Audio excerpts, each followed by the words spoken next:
Welcome to my channel friends. ఇకమై ప్రతి ఏటా డిఎస్సి వేస్తామని చెప్పేసి నారా లోకేష్ గారు పేర్కొన్నారు. 16,347 పోస్టులతో మెగా డిఎస్సి విజయవంతంగా నిర్వహించామని చెప్పేసి ఆయన పేర్కొన్నారు. ఇకపోతే ఇక్కడ గమనించండి, రాష్ట్ర చరిత్రలో మొదటిసారిగా 16,347 పోస్టులతో మెగా డిఎస్సిని విజయవంతంగా నిర్వహించామని మానవ వనరుల అభివృద్ధి విద్యాశాఖ మంత్రి నారా లోకేష్ అన్నారు. ఇక నుంచి ప్రతి సంవత్సరం కూడా ఈ యొక్క డిఎస్సి ప్రకటించి ఎప్పటికప్పుడు ఖాళీలు భర్తీ చేస్తామని వెల్లడించారు. ఇక ఉండవల్లిలోని నివాసంలో మరి శుక్రవారం ఆయన విద్యాశాఖపై సమీక్ష నిర్వహించారు. ఈ సందర్భంగా మంత్రి మాట్లాడుతూ అవసరమైన శిక్షణ కార్యక్రమాలతో ఉపాధ్యాయులు విలువైన సమయాన్ని వృధా చేయొద్దని అధికారులకు స్పష్టంగా చెప్పారు. ఇది మరోసారి గమనించండి, ఇక్కడ అనవసరమైనటువంటి శిక్షణ కార్యక్రమాలతో ఉపాధ్యాయుల విలువైన సమయాన్ని వృధా చేయొద్దని అధికారులకు స్పష్టంగా చెప్పారు.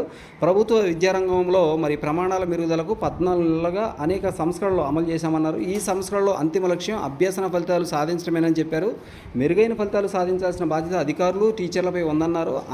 మరి ఇక్కడ ఆసర్ నివేదిక ప్రకారం ఫౌండేషనల్ లిటరసీ అండ్ న్యూమరసీ అంటే చదవటం, రాయటం, గణితంలో ప్రాథమిక నైపుణ్యం సాధించడంలో రాష్ట్రం 14వ స్థానంలో ఉందని, ఈ ర్యాంకును మెరుగుపరిచేందుకు నిర్మాణాత్మక చర్యలు చేపట్టాలని కోరారు. దేశంలో తొలిసారిగా ప్రతి బిడ్డకు మరి ఎఫ్ఎల్ఎన్ను ఒక హక్కుగా అందించబోతున్నామన్నారు. తల్లికి వందనం పథకంలో చివరి విడతగా పెండింగ్ దరఖాస్తులకు 325 కోట్లు విడుదల చేసినట్లు తెలియజేశారు. 2024-25 ఫీజు రీయింబర్స్మెంట్ బకాయిలు వెంటనే విడుదల చేసేలా చర్యలు తీసుకోవాలన్నారు. కొత్తగా మంజూరైన జవహర్ నవోదయ మరి కేంద్రీయ విద్యాలయాల ఏర్పాటుకు దాతల సహకారంతో భూసేకరణకు చర్యలు చేపట్టాలన్నారు. తమిళనాడు, పంజాబ్, గుజరాత్లో అమలు చేస్తున్న విజయవంతమైన విధానాలను అధ్యయనం చేసి ఉత్తమ ప్రీ స్కూల్ పాలసీ రూపొందించాలని సూచించారు. శాప్ సహకారంతో సైన్స్ అలాగే స్పోర్ట్స్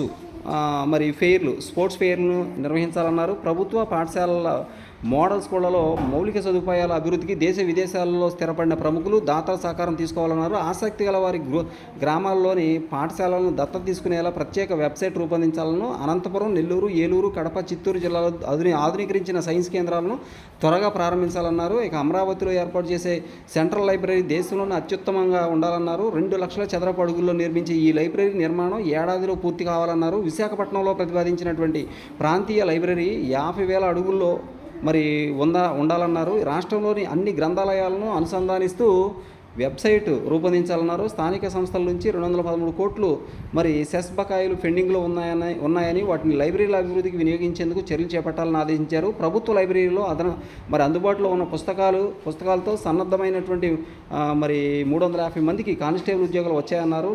ఇకపోతే లైబ్రరీల వల్ల కలిగే ప్రయోజనాలపై పెద్ద ఎత్తున ప్రచారం నిర్వహించాలన్నారు. పోలీసు పరీక్షలకు సంబంధించి అన్ని రకాల పుస్తకాలను లైబ్రరీల్లో అందుబాటులో ఉంచాలని చెప్పేసి అన్నారు. ఇక దృష్టిలోపం ఉన్న విద్యార్థులకు ఎంపీసీ, బైపీసీ గ్రూపుల్లో చేరేందుకు మంత్రి అనుమతి మంజూరు చేశారు.